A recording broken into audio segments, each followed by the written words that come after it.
家里面养猫的朋友千万不要买这个牛顿的混沌摆，无规则的摆动绝对可以让你家的猫咪找不到东南西北。我们家这只傻猫啊，已经在这里玩了1个多小时了，而且是越玩越来劲，我都在担心这只傻猫到底累不累呢。别看猫的速度很快，但是它根本抓不住。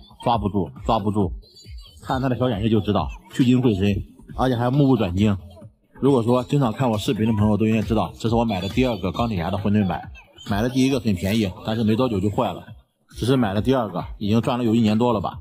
平时就放在电脑桌前当个小摆件，这样显得整个桌面也特别的有质感，轻轻一碰就可以转动好几个月。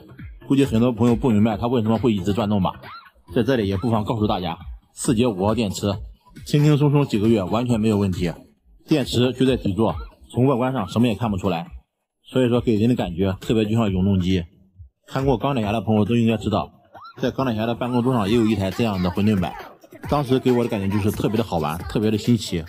如果说我不告诉大家下面有4节的5号电池，估计很多人都不知道它的原理吧。